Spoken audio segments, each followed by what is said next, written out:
Listen to me. If there was a wise man who would ever think of this, they would say in order to be superior to the man, you've got to be the man. For I am the man himself.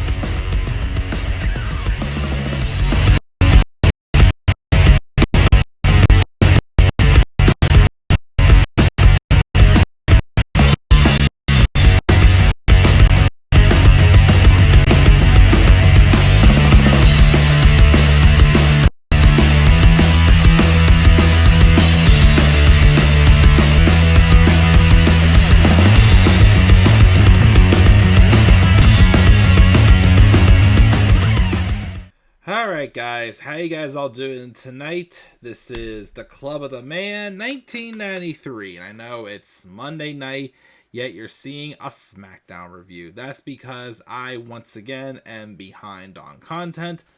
Story of my life. What else is new? So I'm trying to play a little bit of catch up. Again, combination of just, busy, still kind of having some burnout. Not too motivated to really review these shows right now, I'm not going to lie. WWE's not been horrible, but it does kind of feel like they're playing like basic setup, where the stories, they tell, they're basic, they work, but it's not like popping off like, oh my gosh, I must talk about this. I feel like I'm more so just sitting down and more so just recapping the shows rather than like talk about them, reviewing them and whatnot. Cause it just feels like they're just trying to get the Summerslam. And again, maybe it's because there was a lot of shows clumped together and they didn't really focus so much on long term rather than, okay, for this show, we'll focus on these matches. After that, next show, focus on these matches. Which, again, it's not horrible, but I expect better, if I'm being honest. Although, we do have a huge tag team match that is scheduled for SummerSlam that happened at the end of SmackDown this past Friday. So, we're going to talk about all that, quickly review this show, and then I will be moving on my very, very way. We will also, I did finally this past weekend, did finish watching AEW All In. I will record a video regarding it. I wouldn't say it's going to be a full-on review, but just giving my quick thoughts. I'm not going to do that tonight. I'm just going to get SmackDown done. And also, of course, this week will be a live preview and predictions for SummerSlam. The first 2 nights SummerSlam in WWE taking place is coming Saturday. My good friend Daniel Gaiza is going to be in attendance both nights. I hope he has a great time. I will be watching both nights once I have the chance. Because again, I'm busy as hell, so can only do so much. But hopefully, once the summer, because summer has just been busy. Hopefully, once summer passes, sometimes going to open up for me, and I'll hopefully get back in my groove. Because I miss being in my groove. And I feel like I'm just pushing myself to get back in my groove right now, and it really is not working. But I'm still here. I still enjoy doing this, so I'm going to continue on going. And again, just find my groove once again. So this is my review of SmackDown, the July 25th, 2025 edition. It took place in Cleveland, Ohio, just 2 minutes up the turnpike. I'm sorry, not 2 minutes. 2 hours up the turnpike from me. It was last year's home for SummerSlam at the Cleveland Browns Stadium. And again, overall, harmless show. Not much really happened. Again, some setup for SummerSlam. Again, the main event set up a huge tag team match that I'm pretty sure they're only doing to make up for not putting a match earlier this year. That's still a match of the year candidate for me. On WrestleMania. Instead, they're going to do something like it, but even bigger at SummerSlam. And just a few other here and there things. Like I said, it's not really anything like popping right now, like that big. But it works. The SummerSlam card is still looking pretty stacked. and it's going to be pretty good. The show started off though with remembering Hulk Hogan. As we all know, Hulk Hogan passed away from a cardiac arrest this past Thursday at the age of 71 in Clearwater, Florida. Triple H had a nice little speech about him, and of course he again mentions in the speech that we wouldn't be here right now if it wasn't for him, which again I still think is very true. Love or hate Terry Bollea, you can't deny Hulk Hogan is the main reason why a lot of people are wrestling fans today and got in the business because of Hulk Hogan. He is a pioneer. He is the first main character that really got wrestling going. Again, we cannot deny that whatsoever. But I thought the 10 bell salute, the video package, a couple other things they showed throughout the night was a nice memory for him. And again, love him or hate the guy, he is going to be missed. Again, I know there's things he said that left a bad taste in a lot of people's mouths. But again, you got to realize still, you know, he has a huge impact on the wrestling business. And, you know, I think that's what we should be honoring at this time and not, you know, celebrate him in a negative way. Just my opinion. You can disagree, you know, whatever. But that's how we mainly opened up the show. The first actual segment, though, following that was Logan Paul having a impulsive TV, wherever it is, live on the show. Of course, even though he's from Cleveland, born and raised, they still do not welcome him in all open arms. He gets booed out of the building, and he says, "Weren't you guys just chanting Logan, Logan," when they were chanting Hogan, Hogan, and whatnot? Same usual stick, whatnot. He's the best, blah blah blah. Out comes one of his opponents in this tag match on this coming Saturday, Jelly Roll, who says he's sick of Logan talking about Cleveland like those people actually like him. They bicker back and forth, and then Jelly Roll says he's going to put him in a body bag and ship him back to the West Lake. And what really pisses him off is that Logan never had to struggle. He has been a Silver Spoon kid his whole life. But for every poor kid who had a dream, they never make it and got picked on by high school jocks like Logan Paul.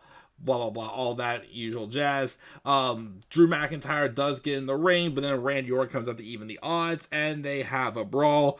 It looked like they like Jelly Roll had a couple good like punches laid in, a couple like solid maneuvers. He even had he even had like a nice like boss man body slam or whatnot. He also had this one as well. So Jelly Roll is taking this pretty seriously.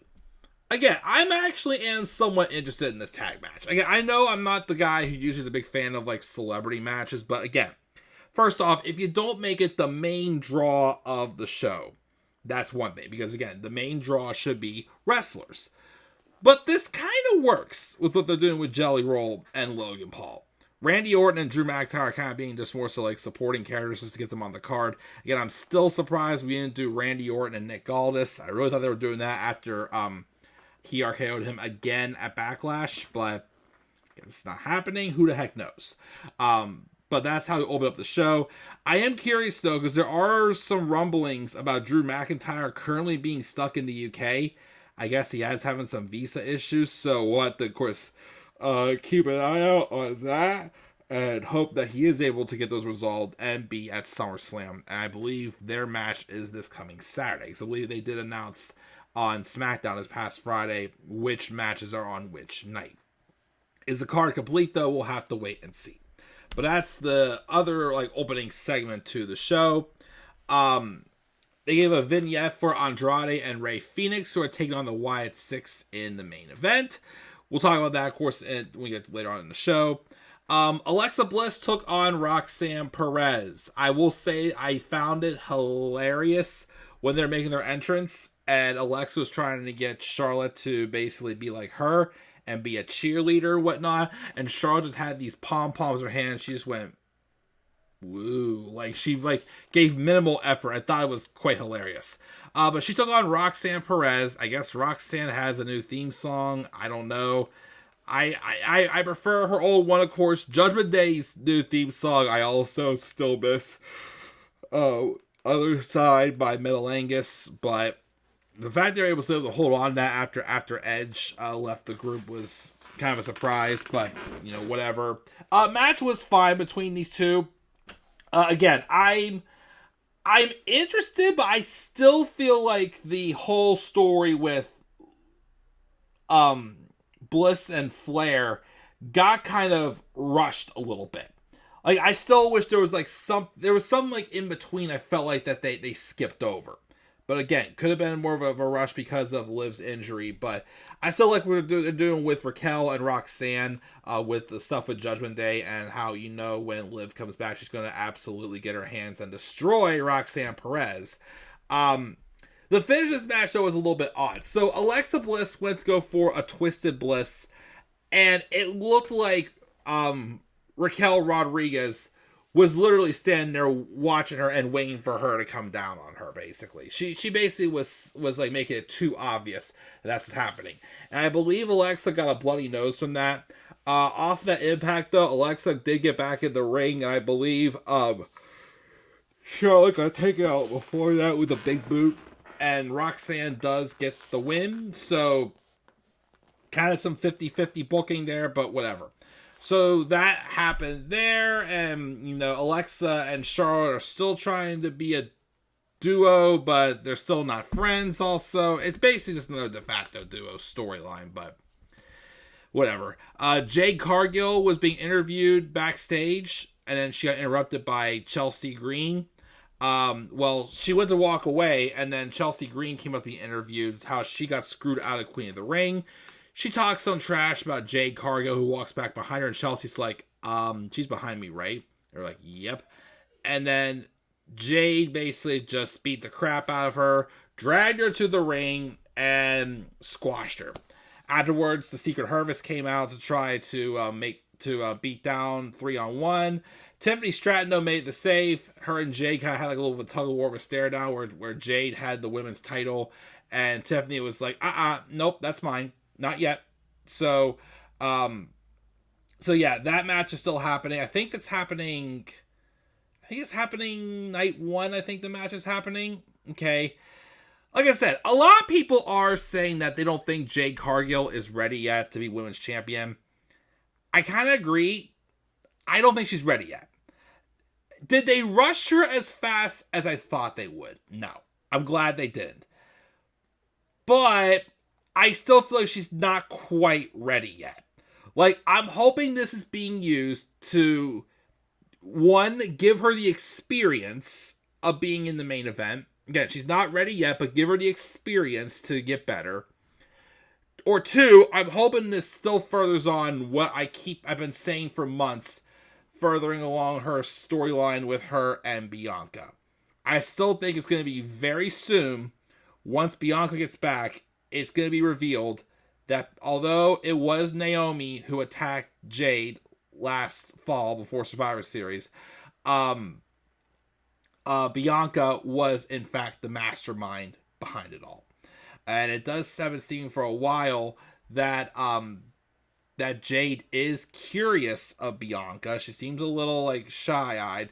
I still am surprised we didn't get a little bit more of a tease of something at Evolution with the No Holds Barred match, especially since Bianca was the special guest referee. But maybe it'll happen when we don't see it coming. Who knows? But all I can say is I do kind of agree with fans that I really don't think Jade is ready yet to have the championship yet. Again, if you want to do this to give her experience, that's fine. But I think you got to give her a little bit more time before you put the belt on her. Just my opinion. But we'll see what happens there. So we had all that happen. She basically beat the crap out of Chelsea Green. Cody Rhodes comes out to cut a promo. First, he puts over Hulk Hogan and thanks him.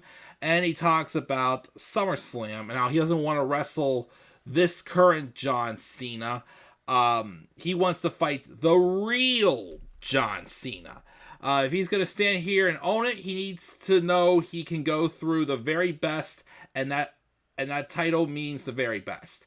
So if this is his last SummerSlam, he wants Cena coming like it's his first. He wants him wearing the title running to the ring, all the hustle and loyalty, and they can beat the respect out of each other.